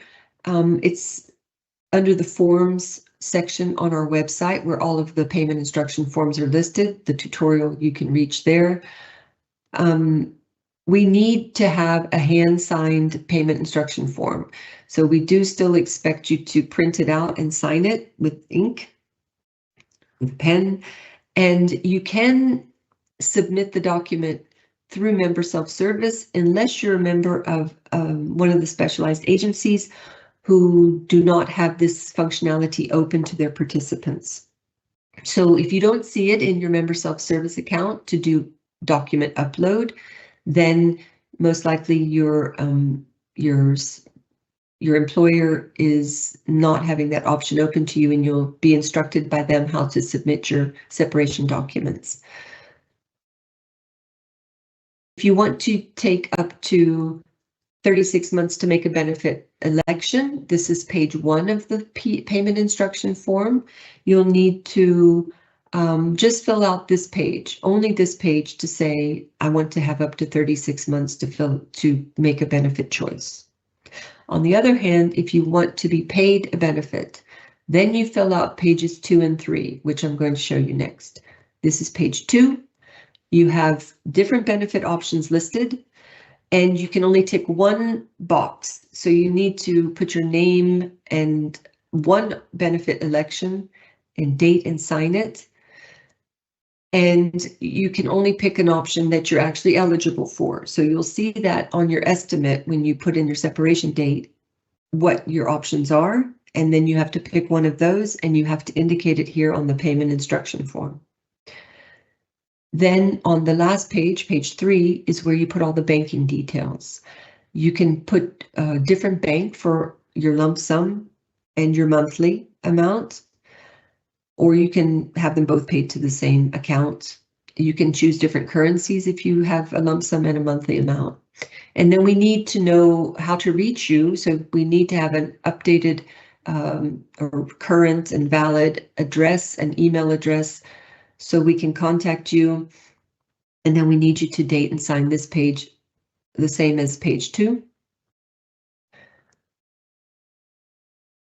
You can see when we receive the documents from you, so you know when can I start counting 15 days from receipt of the separation documents. And here under the Proof Documents tab in Member Self-Service, you'll have a receive date. This doesn't show any date received, but if you look on this slide, on the bottom right, for example, we have received all 3 mandatory separation documents, your payment instructions and the 2 separation documents from your employer. So now you can count on the fund starting to process your benefit, unless there's some kind of discrepancy, if there's a date of birth or something in your contributory service that's not clear.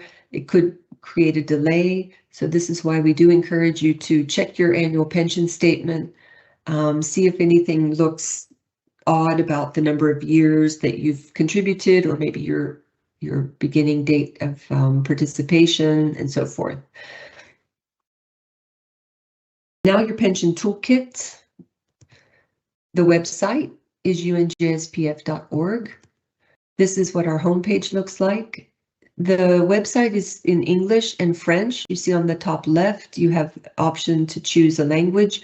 You also have the other 4 official UN languages, but they're translated through artificial intelligence. So it's only the web pages that are translated and not the actual PDF documents. But for English and French, they are complete translations. Those are the 2 official languages of the fund. So you see the situation, you choose a situation that is maybe separating or retiring, and then you'll see the topics that are most relevant, but you can choose all of the topic, any topic by the search bar, or under for clients, you'll see all topics. Under the resources, we also have what I've shown here, the pension town hall sessions, where you'll find the recording of today's session and the other sessions and the presentations. Just above there, you see forms. That's where you'll find the payment instruction forms, but you also have them in your member self-service account, already pre-populated for you with your name and unique ID. Here you also can find all the videos and booklets. So the information videos, like the ones I've shown in the presentation, they're all accessible here. And I really encourage you to take a look at those. They're short, but they're very condensed and easy to understand, to get an idea of the different topics that we've covered today. You can sign up to receive our newsletter by clicking this at the top of our web page, and then you sign up and you'll get this in your email. And you can find newsroom articles regularly updated, published on our website. Member self-service, this is your account. You can access it through the website. You have several places. Like here, you see member self-service login on the top right in blue. Starting in October, we enhanced our security, so we do require everyone who's already registered with member self-service to re-register to set up multi-factor authentication. And for that, yes, please just be aware that if you haven't done that yet and you've already got an MSS account, please go in and re-register. And if you're new and you have never registered, then you'll just follow through the procedure to register using multi-factor authentication. If you need your 9-digit unique ID, you can request it from us. We have on our website, you can use the contact form, or we have a specific email address called requestuidonly@unjspf.org. We have a page that's dedicated to member self-service. So under the resources tab, you can find all this information and tutorials about how to register, how to upload documents, and more. Once you're in member self-service, these are some of the functionalities. The main one I want to mention is the estimate tool and member self-service document upload, if it's open to you. This is where you'll see your annual pension statement under the Documents tab. So please, if you've been a participant for at least the past year or more, you should have the 2024 statement, and then in May you'll find the 2025 statement there. And finally, to contact us, we have on our website a Contact Us page. If you're a member of a specialized agency, your first point of contact is your employer, your staff pension committee. For those in the UN family, you can contact the pension fund directly. Once you're a retiree or you're separated, then you all come to us. But for those who are in an agency, please contact your staff pension committee if you're an active participant. And I apologize, I think we're almost at time, but maybe if we can take a couple of questions. Thank you, Denise. There were not that many questions that were submitted afterwards. Colleagues, the Q&A is open, so if you have last-minute questions, please submit them. There was a question about the adjustment of the periodic benefits. So as Denise mentioned, the early, normal, and deferred retirement benefits are, once they are in payment, they are adjusted to the cost of living. For those who are on US dollar track, they are adjusted according to the CPI movement of the United States. If you are on two track system, then it is adjusted by the movement of the CPI of your declared country of residence. We did not go over two track during this presentation because it requires another dedicated session. However, if you are interested in two track, I would suggest that once your benefit is in payment, so we've implemented your benefit, and it's calculated in US dollar, inside your member self-service, you can run an estimate for what would be the value of your pension if you were to go on a two track for a specific country. It could be Spain, Switzerland, for wherever you're residing, and see whether or not financially it makes sense, and base your decision on that.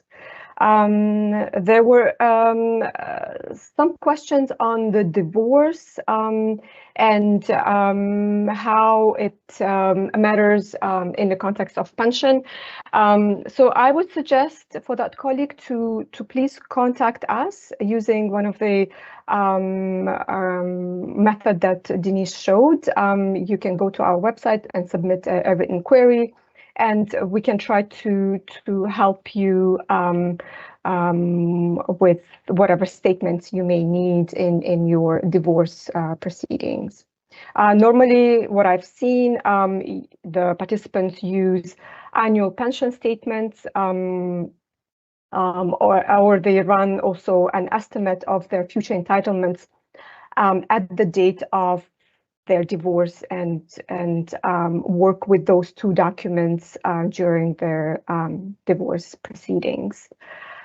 There was a question which I didn't publish because it does contain personal information, but essentially this participant has two pensions. They had a first participation for which their normal retirement age is 62, so they might have elected a deferred retirement benefit that was not yet in payment.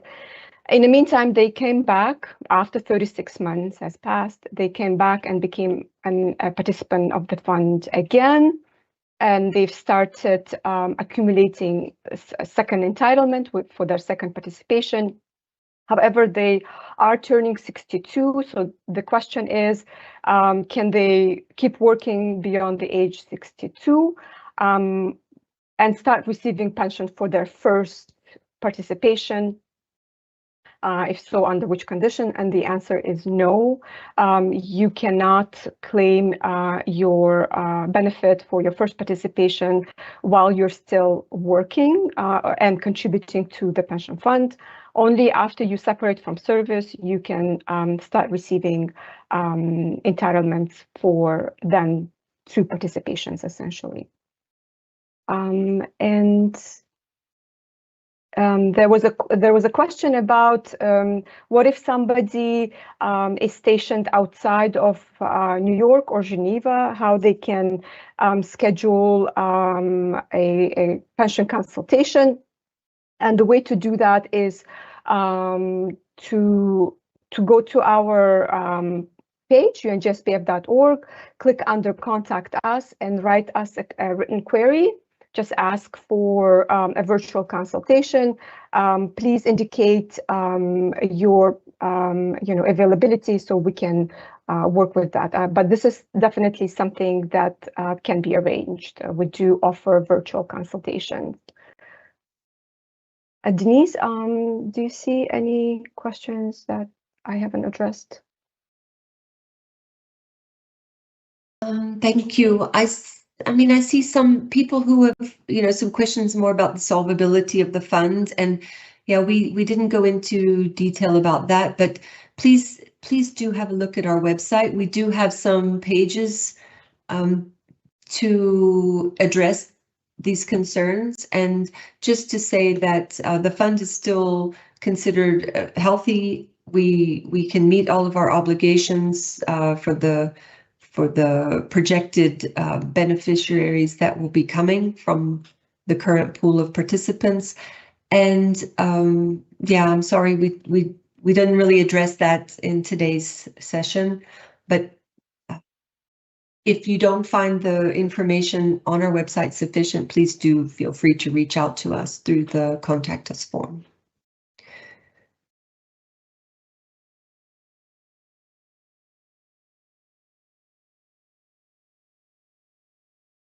I think the maximum lump sum amount that you can take, I think that I did mention that the default will show up in your estimate, and then you can choose a lower amount, but if you just put in a separation date when you run your estimate, it will give you the maximum amount.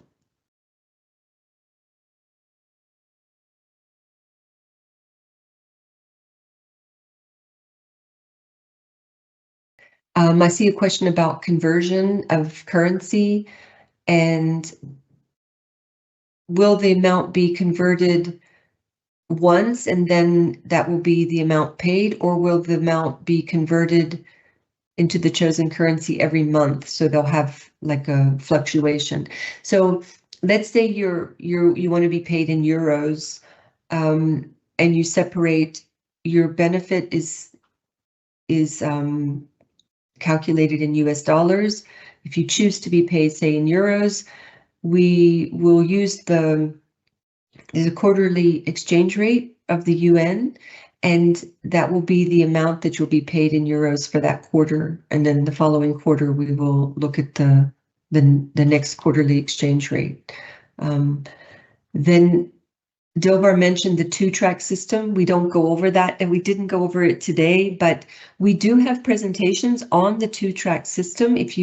And we will have them again in the future, but we have recordings on them, which I hope will help you understand the two-track system. We also have videos on the two-track system, educational videos and booklets, and I would encourage you to look at that if you're close to separation and you want to understand about the currency and payment and the two-track system. Please look up one of our previous sessions on this topic under the resources and pension town hall page on our website.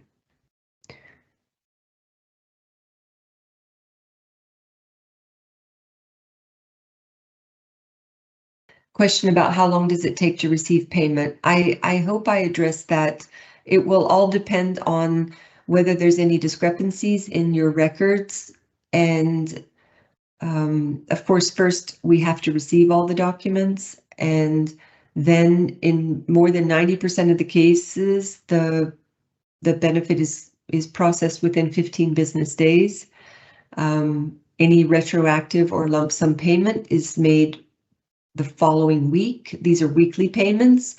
And then to be on the payroll, to receive a monthly payment would be depending on what part of the month we finalized your benefits.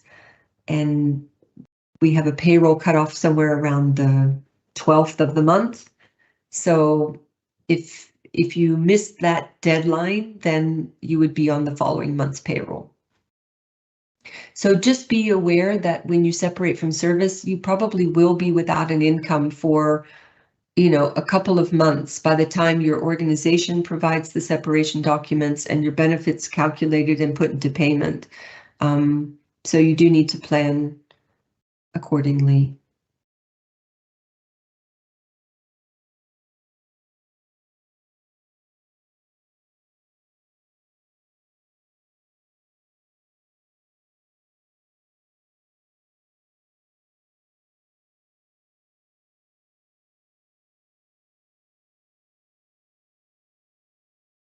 If anyone's still, I don't know if this person would still be, listening, but there's a question about leave without pay with no certainty about returning to service.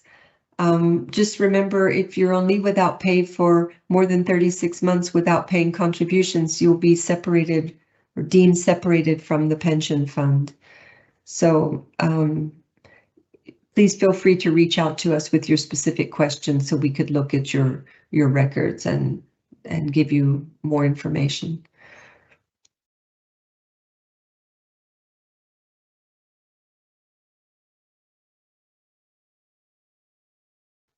The question is, if you contribute to the fund for more than 5 years, separate before age 58, can I select early retirement age 58 or normal retirement to begin receiving the pension?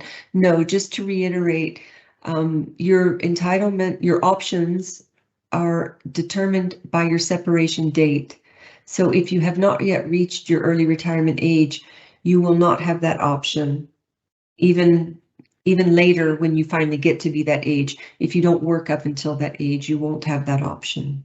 So your separation date determines, and your age at separation will determine what your options will be.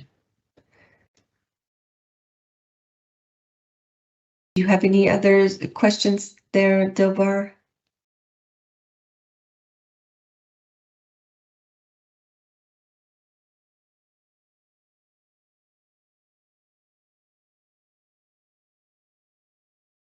I can answer one in the meantime. I just see one about a child.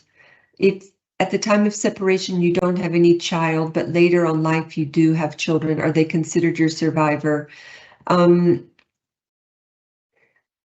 Unfortunately, like if you separate from service and you don't have any recognized dependents, then no, that child would not be recognized.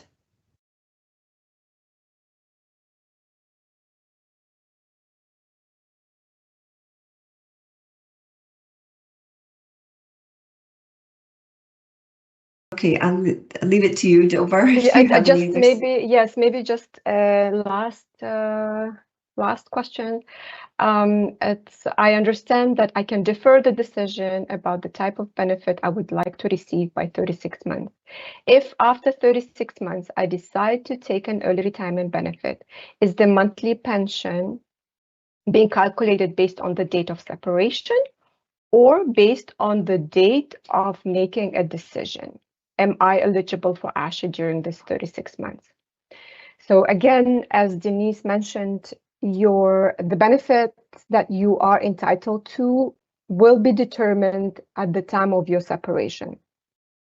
So if you separate and then defer making a benefit election, so if you were entitled to an early retirement benefit at the time of your separation, then 36 months after you decide saying to us that, yes, I do want to receive an early retirement benefit, your benefit will be calculated based on your separation date, not based on a date when you made that decision. And then the second part is whether or not you will be eligible for ASHA during this 36 months. And unfortunately, the fund does not have any insights into ASHI matters, so I would suggest that you contact ASHI with that question. So that's it from me. Over to you, Denise. Okay, thank you. I think we should wrap it up. I guess it's yes, thank you for sticking around, and my apologies that I went a bit over time. And just to thank you for your questions, and please do fill out the survey so that we get your feedback. And please do take a look at our website, and if you go to the Contact Us page, That's where you can find ways to reach us and register with Member Self-Service, please, if you haven't yet. I think you'll see this designated page on separation that will cover a lot of what we talked about today. So with that, I'll just say wishing everyone the best and preparing for your separation, and thank you.